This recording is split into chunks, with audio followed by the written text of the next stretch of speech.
anxiety about it. I never know what I'm going to read next. But So is it true or untrue? I'm sorry, I'm not going to comment. For 25 years, Sophie, Duchess of Edinburgh, has been the royal family's most disciplined secret keeper, never breaking ranks, never feeding stories, and never letting a single word slip. But behind closed doors, a devastating accusation has shattered that historic silence. Palace insiders reveal that during the early Fab Four years, Sophie witnessed an alarming behind-the-scenes interaction between Meghan Markle and Prince William, a calculated behavior that permanently destroyed Meghan's royal credibility overnight. This wasn't just a minor social misstep. It was a boundary crossed that quietly set Megxit into motion. What did Sophie actually see? Let's unmask the palace files, the royal family's most dangerous witness. In the spring of 2001, Sophie Rhys-Jones, then barely 2 years into her marriage to Prince Edward, sat across from a man she believed was a wealthy Arab sheikh interested in using her public relations firm for business. She had no idea she was being recorded. The conversation that followed nearly ended her royal career before it properly began. She made indiscreet comments about Tony Blair. She described the Queen as looking forward to the end of a state visit. She discussed potential business arrangements that raised serious conflict of interest questions given her royal position. The news of the world published everything. The palace was furious. The public was unforgiving. And Sophie found herself at the center of exactly the kind of scandal that destroys reputations permanently. She did not run. She did not retaliate. She did not give a tearful interview or release a carefully drafted statement through a Hollywood publicist. She put her head down and she worked, for years, quietly, methodically, with a discipline and a humility that people inside the palace noticed and respected in equal measure. Queen Elizabeth, who had little patience for royal family members who put personal drama above institutional duty, watched Sophie's response to that crisis closely. What she saw apparently satisfied her completely. Over the following decade, Sophie became one of the late Queen's most trusted confidants. Not because she was glamorous, not because she generated headlines, because she was steady, because she understood that inside the royal family, trust is built slowly and lost instantly. That background matters enormously for this story, because the woman sources describe as having formed a specific private assessment of Meghan. Markle is not a gossip, not a schemer, not someone with a personal axe to grind or a position to protect. She is the woman the royal family trusts precisely because she has proven, under genuine pressure, that she can be trusted. This makes what sources allege she witnessed during the Fab Four period so significant. But before we get there, understand exactly where Sophie sits within this family today.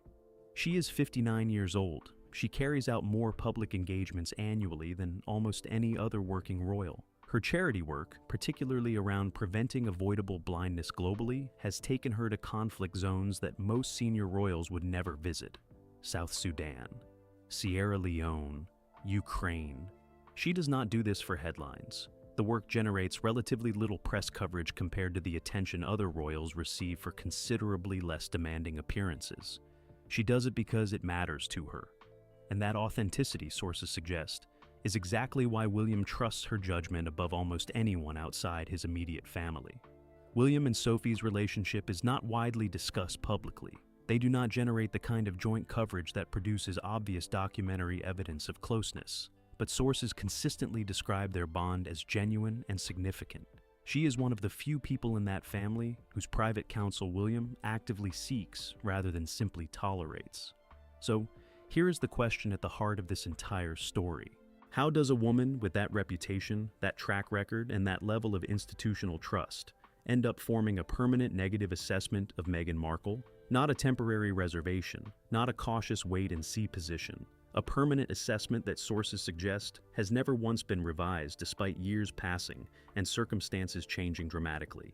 The answer, sources suggest, begins in the brief extraordinary window when William, Kate, Harry, and Meghan operated as a joint unit. The Fab Four period, late 2017 through early 2019. Roughly 18 months ago, the world fell in love with the idea of a modernized monarchy led by two glamorous couples working in harmony. Behind that image, sources suggest, something else entirely was happening. Meghan arrived in royal life with a social style that was genuinely different from anything the family had encountered before. Warm, physically expressive, comfortable with intimacy in the casual American way that treats a hand on someone's arm, or a leaned-in conversation as simply a normal human connection. In most environments, warmth is an asset. It is engaging. It is magnetic. It is part of what made the public fall for Meghan so quickly in those early months. But the British royal family is not in most environments, and William is not most people. Sources describe William as intensely private in personal interactions, physically reserved in a way that goes beyond standard British reserve into something more pronounced and more personal. People who have worked with him closely for years describe a man who maintains careful boundaries even with people he genuinely likes. The collision of Meghan's social style with William's personal boundaries, sources suggest, created friction that most people never saw. Sophie saw it, and what she allegedly witnessed during those 18 months is where this story starts to get very interesting. What Sophie allegedly witnessed. The William dynamic. There is a private gathering that sources keep coming back to when this story comes up. Not a state occasion, not a formal royal engagement with cameras and coordinated outfits and carefully managed seating arrangements, a private family event.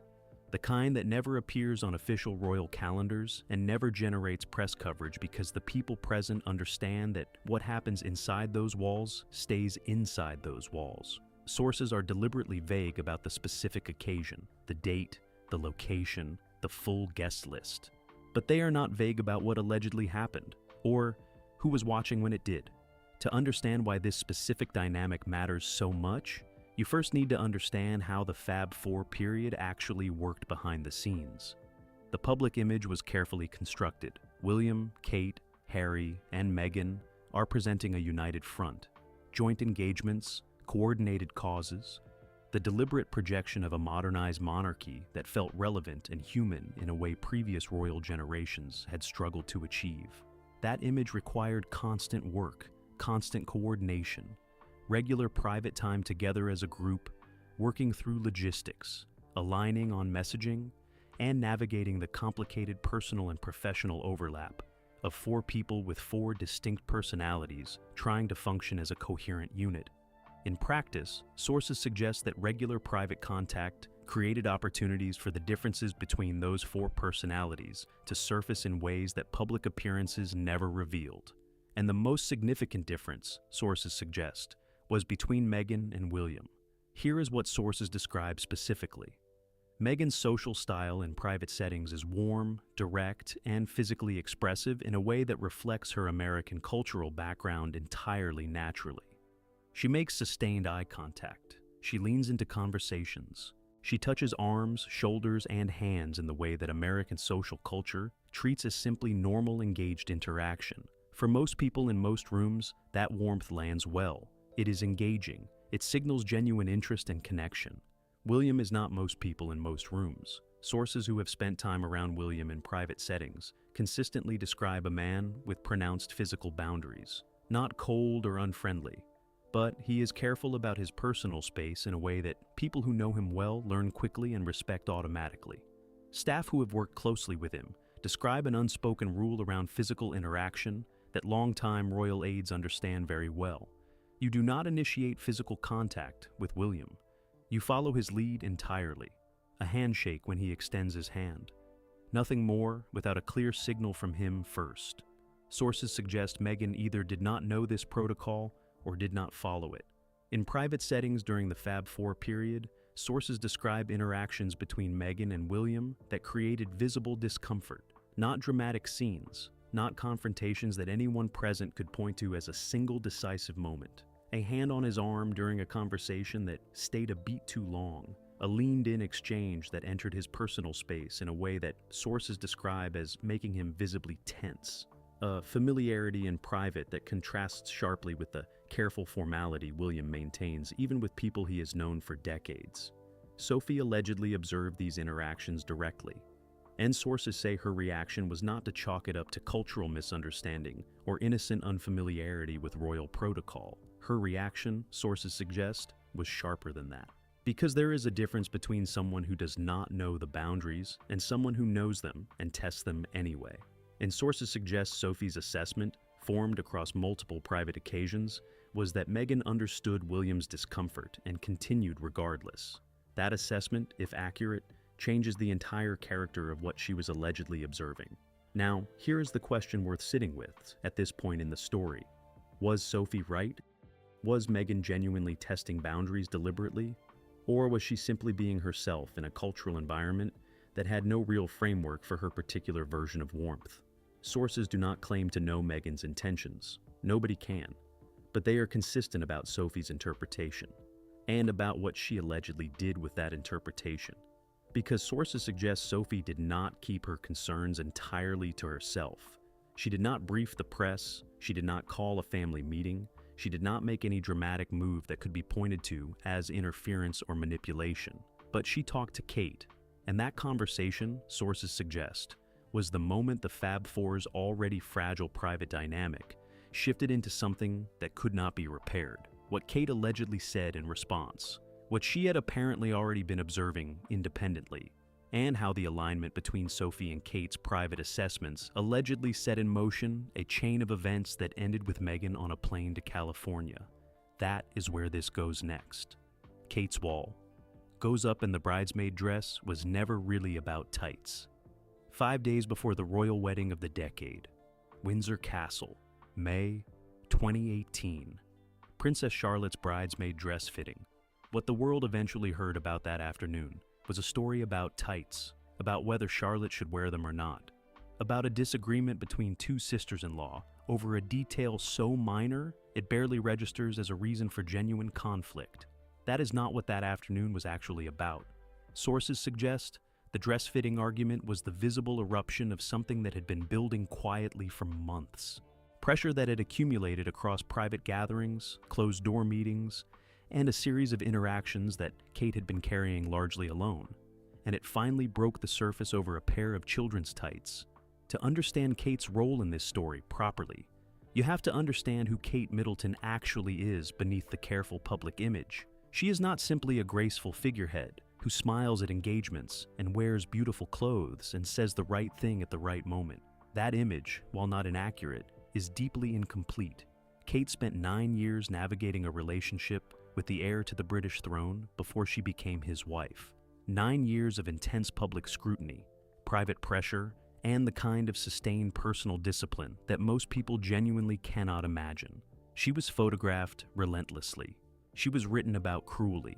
She endured tabloid coverage that would have broken most people. She did not break. People who know Kate privately describe a woman with remarkable emotional intelligence and an almost uncanny ability to read rooms, dynamics, and people with accuracy. She notices things. She files things away. She rarely confronts directly because direct confrontation is not how the royal family operates, and Kate understands that instinctively. But she watches, constantly, and she remembers everything she sees. Sources suggest Kate had been watching the dynamic between Meghan and William for months before that dress fitting, not with jealousy. Sources are consistent on this point, and it matters. Kate is not described as a jealous or insecure person by people who know her well. Her relationship with William is, by all credible accounts, genuinely solid. Their partnership is built on shared values, mutual respect, and the kind of deep familiarity that comes from building a life together across more than 15 years. What sources describe Kate feeling was not jealousy. It was something colder, more specific, more difficult to name, but impossible to ignore once it had taken shape. Wariness, a heightened attention, the particular alertness of someone who has noticed a pattern they cannot quite explain, but cannot stop noticing either. Sources suggest Kate and Sophie's private conversation during this period was not a dramatic confrontation or an orchestrated campaign against Meghan. It was quieter than that. Two women who both had access to private settings, who had both been observing the same dynamic from different angles, were comparing notes, and finding, sources suggest, that their observations lined up in ways that neither had fully expected. Now, here is the question this section needs to answer, honestly. Does any of this make Meghan guilty of deliberate wrongdoing? Sources are careful here, consistently careful. Nobody discussing this story claims to know Meghan's intentions. Intentions are internal, they are not observable. What sources describe is behavior. Specific observable behavior in private settings that created specific reactions in specific people who were present. Whether that behavior was deliberate boundary testing or genuine cultural miscommunication is a question that may never have a clean answer. But the bridesmaid dress argument gives us something useful for understanding what had already happened between these women by May 2018. Because Harry's own account in Spare describes Kate arriving at that dress fitting in a particular emotional state, stressed, tearful at some point during the exchange. The two women ended the afternoon in a place of significant tension that required a formal note of apology to resolve.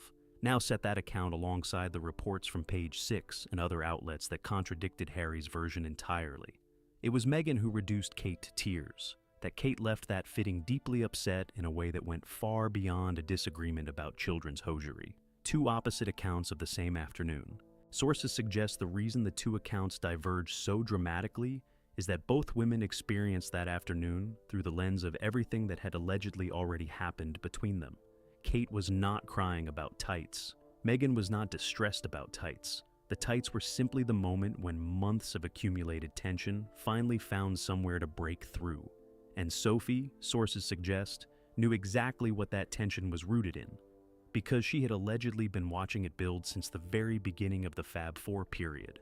What happened when Sophie's private assessment began quietly influencing the people around her, and how that influence allegedly accelerated a chain of events that ended with the Sussexes on a plane and a door that has never fully reopened. That is what comes next. The palace closes ranks, and Meghan finds herself alone. Something changed inside Kensington Palace in the autumn of 2018. Not dramatically, not with a single announced decision or a formal restructuring that generated press coverage, just a quiet, unmistakable shift in temperature. Staff noticed it first. They always do. The people who move through those corridors daily, who manage the logistics of royal life, who observe the interactions between family members in unguarded moments, they felt it before anyone put words to it. The warmth that had surrounded the Fab Four project was cooling, quickly, and it was cooling in one specific direction, toward Meghan. To understand the full weight of what happened during this period, look at 4 documented parallel developments that have each been reported independently across multiple credible sources. Because when you lay them side by side, a pattern emerges that is very difficult to explain as a coincidence. The first is the staff situation. In October 2018, the Times of London published a report that Meghan's personal staff had raised formal complaints about her management style. The report described early morning emails sent before reasonable working hours. Demands were made at times that left staff unable to maintain normal professional boundaries, a working environment that multiple members of staff found genuinely unsustainable. This was not anonymous internet speculation. This was a report in one of Britain's most respected and legally cautious newspapers, sourced to people with direct knowledge of the internal situation. Buckingham Palace subsequently confirmed it had investigated the complaints. That confirmation alone tells you something significant. Palace investigations into staff treatment of senior royals are not routine. They do not happen unless the concerns raised are serious enough to require formal attention. By early 2019, the staff turnover around Meghan was extraordinary by any reasonable measure. Multiple senior members of her personal team had resigned within her first 2 years. People who had managed royal households for decades and navigated the particular pressures of that environment without incident found themselves unable to continue in their roles. The second development was the formal separation of households. In June 2019, Kensington Palace announced that Harry and Meghan would be establishing their own separate household at Buckingham Palace, distinct from the Cambridge operation they had previously shared administratively. The official explanation was operational. 2 growing royal operations require dedicated staff and infrastructure. Sources suggest the operational explanation was accurate as far as it went. It simply did not capture the full picture, because the separation of households was not primarily a logistical decision, it was a relationship decision. A formal institutional acknowledgement that the working relationship between the two couples had broken down beyond the point where proximity was manageable. William and Harry were barely speaking privately by this point. Multiple credible sources confirm that the relationship had deteriorated severely. The brothers, who had once been genuinely close, who had supported each other through the most painful public experiences any young people could face, were now navigating something much more painful and much more permanent than a simple disagreement. Sources suggest the household separation was William's decision. Quiet, firm, final. He did not want a conversation about it. He wanted distance. And he got it. The third development is the Sandringham Summit of January 2020. This meeting has been extensively reported. Harry and Meghan are meeting with the Queen, Charles, and William at Sandringham House to discuss the couple's desire to step back from senior royal duties. The meeting that effectively began the formal process of what became known as Megxit. What has been less extensively reported is the private atmosphere inside that meeting. Sources describe William arriving at Sandringham that day in a state of controlled fury, not the kind that shouts, the kind that goes completely still and completely cold and makes itself felt through the total absence of warmth, rather than any visible display of anger. He had been given very little notice of the meeting's agenda. Harry and Meghan had leaked their intention to step back to the press before telling the family formally. The Queen had been blindsided. Charles had been blindsided. William had been blindsided. For a man who values control and process and institutional integrity above almost everything, that sequence of events was not simply hurtful. It was, in William's view, sources suggest, a fundamental betrayal of the family's private protocols. He sat through that meeting. He said what needed to be said. He participated in the process of working out what the formal arrangements would look like. And he left Sandringham that day, sources suggest, with his private assessment of the Sussex situation permanently and irreversibly set.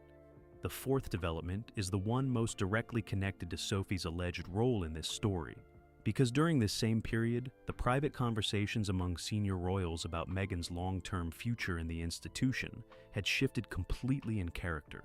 Earlier conversations had focused on integration, how to support Meghan, how to help her navigate an institution with rules that were nowhere written down, how to manage the inevitable friction between her background and the particular demands of royal life.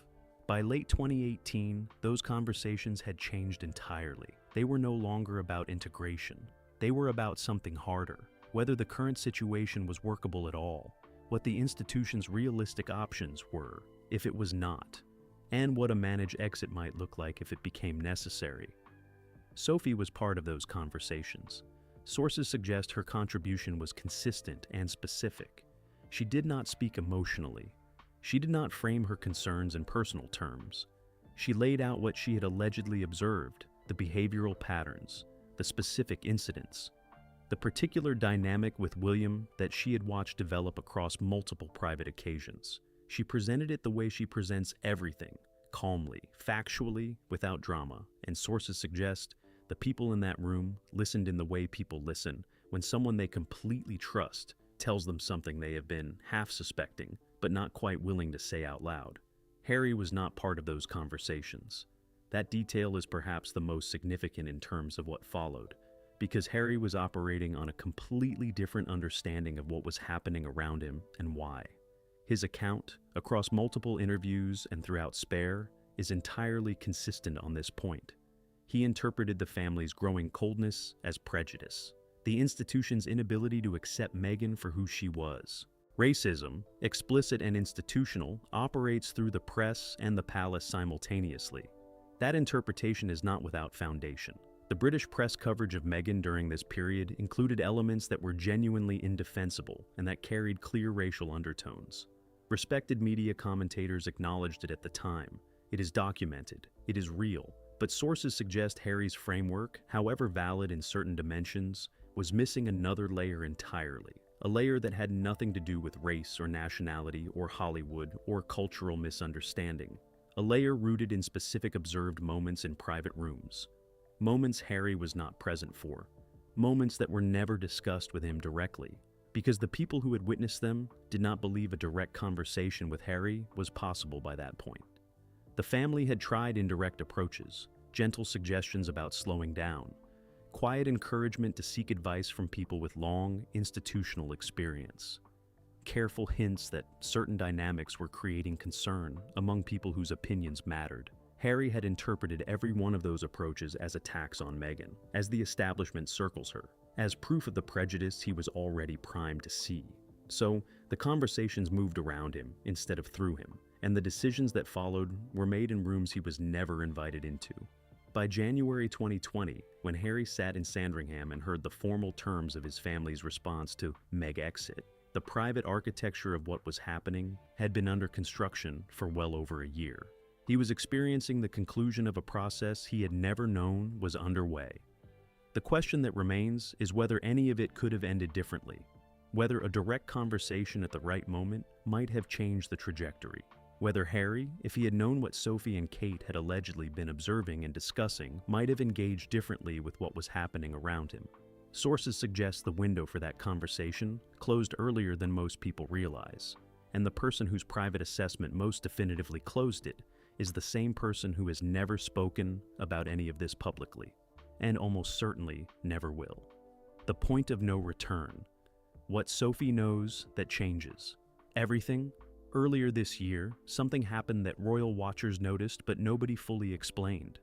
Harry made a trip to the United Kingdom, brief, quietly arranged, officially connected to his ongoing legal proceedings against British tabloids, the case against Mirror Group newspapers that Harry has pursued with a determination that has surprised even people who know him well. But sources suggest the legal case was not the only reason for that visit. Sources describe a series of private conversations that took place during Harry's time in the country, not with Charles in any format that generated press coverage, not with William in any setting that produced photographs or official statements. Quieter than that, more tentative, more human. The kind of conversations that happen when someone is testing whether a door that has been closed for years has any give left in it. The answer Harry allegedly received was not warm, not hostile, not a dramatic rejection that could be pointed to publicly as evidence of bad faith on the family's part. Nothing that could be clipped and shared and used to support a narrative of royal cruelty. Just the particular coolness of people who have made a private decision and are not revisiting it. Sources suggest Sophie was not present at those conversations. She did not need to be.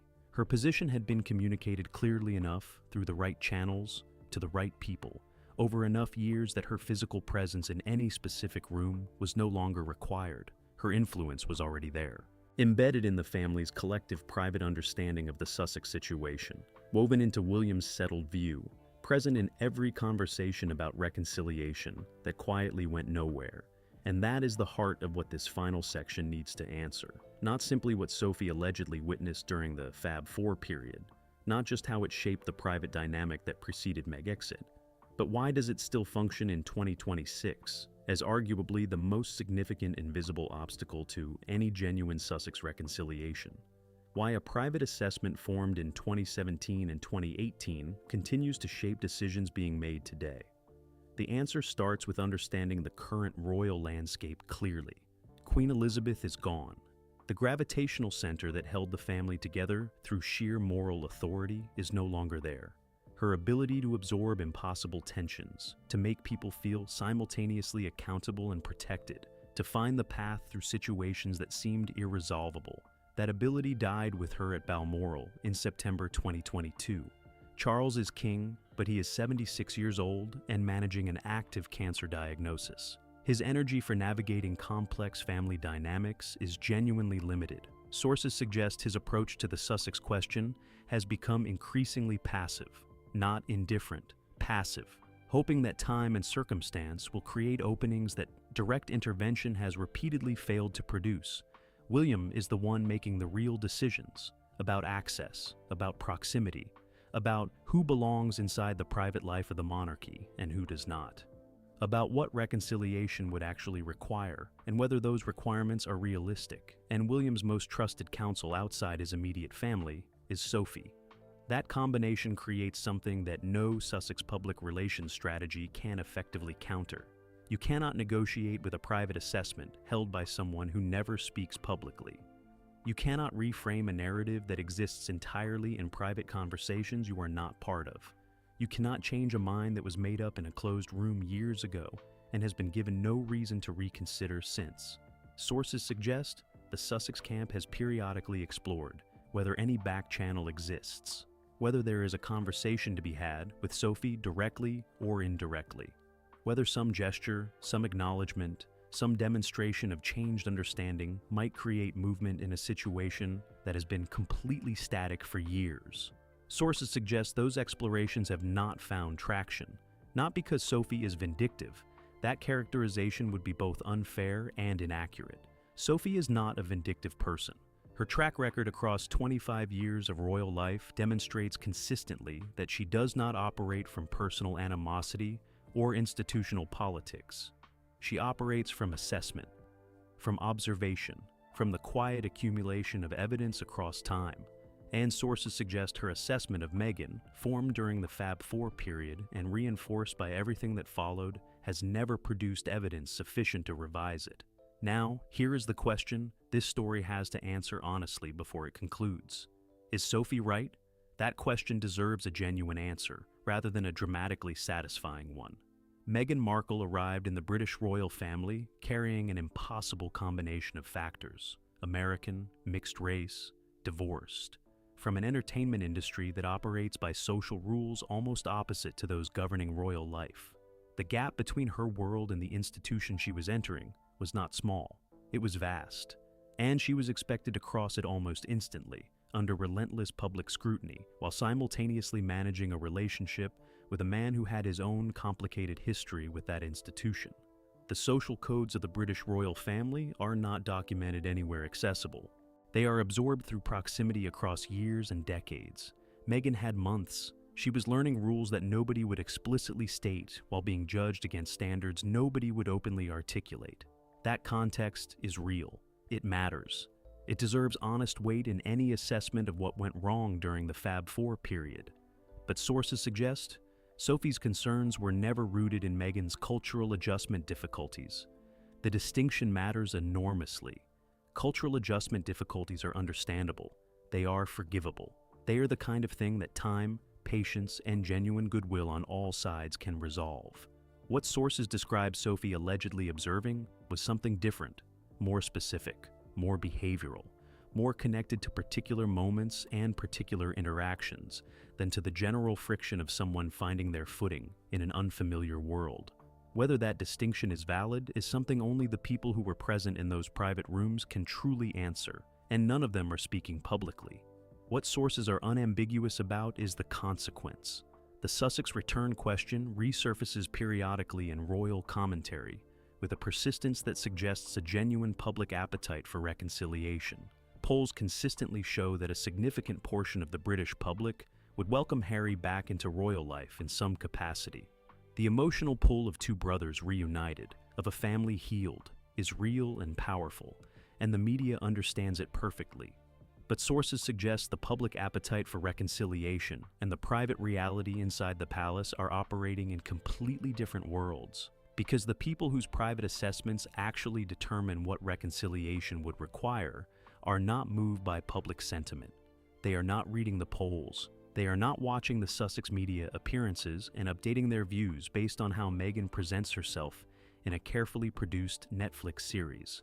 They form their views in private rooms, from direct observation, across specific moments that the public never saw and will never see. Sophie formed hers earlier than most, expressed them more clearly than most, and sources suggest has maintained them more consistently than most. The Fab Four is long gone. The coordinated engagements, the joint appearances, the carefully managed image of four people building something new together, all of it is history now. What remains is a family navigating a fracture that has never fully been acknowledged publicly and has never come close to being repaired privately. And somewhere in the explanation for why that fracture stays open, why every tentative move toward reconciliation loses momentum before it produces anything real, sources suggest you find Sophie, not shouting, not campaigning, not doing anything that could be pointed to, quoted, or used as evidence of interference, just present, trusted, consistent, holding a private verdict that was delivered once clearly to the right people, and that has quietly shaped everything since. The cameras captured the smiles. The public saw the promise of something new and hopeful and modern. Sophie allegedly saw something else. And in this family, in these rooms, among these people, what Sophie sees matters more than almost anything the cameras ever captured. Sophie, Duchess of Edinburgh, has never said any of this publicly. She never will. That is exactly what makes her the most powerful figure in this entire story. She does not need to speak. Her private verdict was delivered once, to the right people, in the right rooms, and it has never been revised. The Sussex return that Harry's supporters keep predicting, the reconciliation the public keeps hoping for. Sources suggest Sophie's quiet, permanent assessment is the reason neither ever quite arrives. Was she right, or did she get Meghan completely wrong?